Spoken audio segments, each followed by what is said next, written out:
Okay, so this is what the Fellow Ode Gen 1 does after, I don't know, there was a bean jam or something like that. You plug it in, there's no beep, beep, beep or nothing like that. You hit the button, it does absolutely nothing. So we got to take this thing apart. Pull off the cap, get that out of the way, pull out your bean, grind catcher, flip it right over, unplug it. Probably should have done that first. First thing you do is you got to pop these little feet off. Use a little flat blade screwdriver. They're kind of glued on. Just pry them up. They're rubber. And mine probably come off a bit easier than yours because I've done this already. Let's just get those out. Could probably use some glue to put them back on after. Okay. And you'll see here there are screws underneath those feet. And there's also some screw holes here that you may not see on yours because you're going to need your knife. And just do a little X over those. You can feel it. If you take a screwdriver, you can kind of feel a soft spot in the sticker. That's where those middle screws are. So just take a X-Acto knife and just make a little X like that. I'm just pretending because I already did it. X like that, X like that. Use your Phillips screwdriver and just start undoing screws. Look at that, fellow was nice enough to give us a container to put all the screws in so we don't lose those.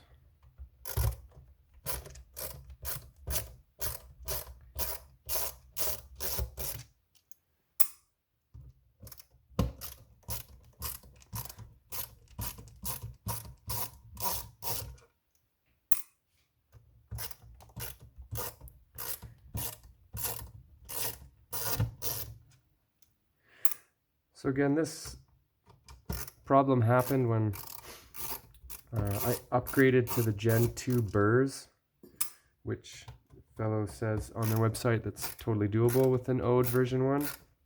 I'll adjust the burrs so that they're not grinding each other and whatnot, but I believe what happened was there was a bit of a bean jam and stopped working. So this should pop off now.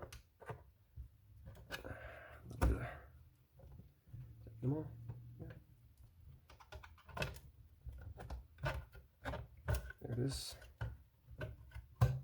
Nope. Okay, so here's some of the electronics in the Ode. Now a few more screws to take out here to get to the board. There's a cable clamp here to take off. Again, Phillips screwdriver. And pull that off.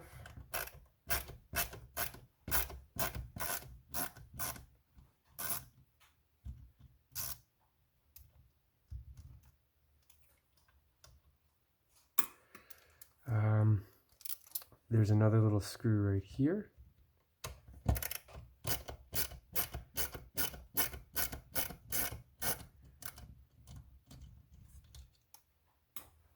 Okay, so now this whole housing with the board and cables should just pull up like yo.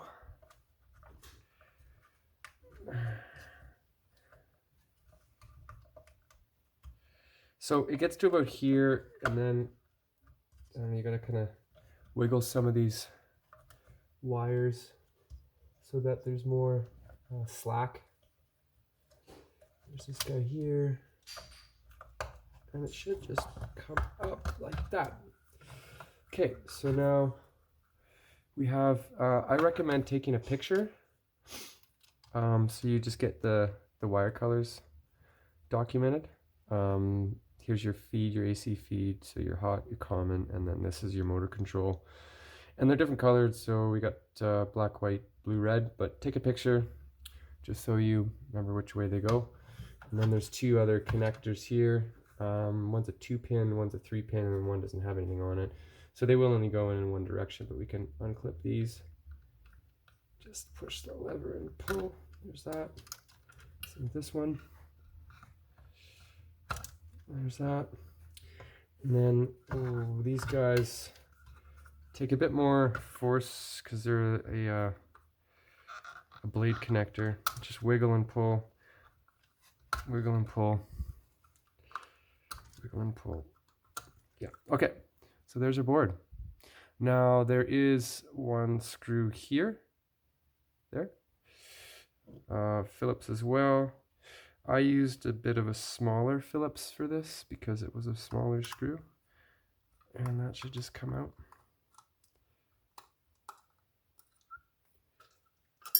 Dump that. Now the board should just slide right out.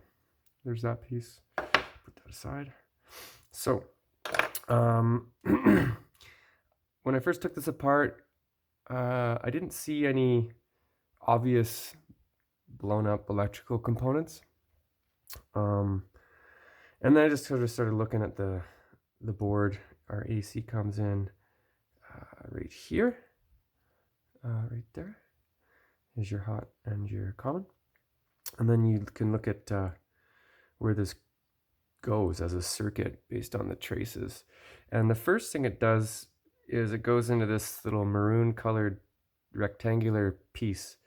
And if you can't really see it on camera because it's really small writing, but all the components on the board have a little bit of a designator, whether it's a resistor, capacitor, or a transistor, or whatever, inductor.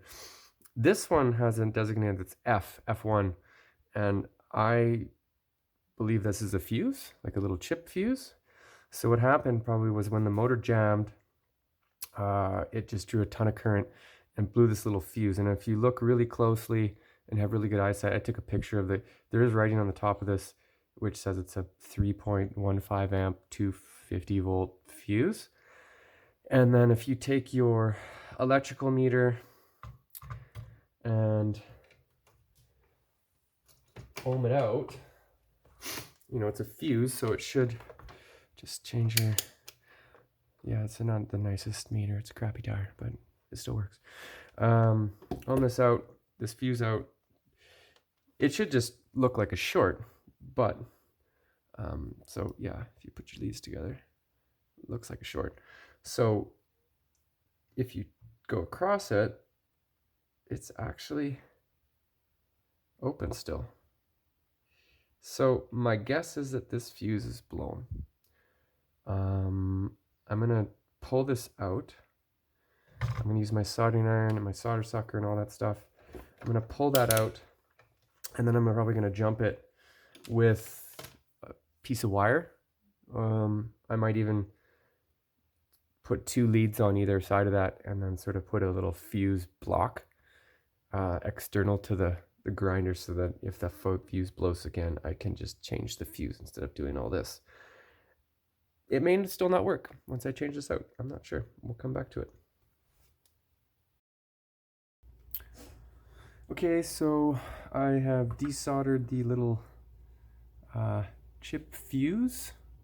This isn't going to be a soldering, desoldering video, so teach their own. If you don't feel comfortable soldering and desoldering, I'm sure there's a friendly electronics repair place close by. If not, I'm sure there's lots of videos on YouTube.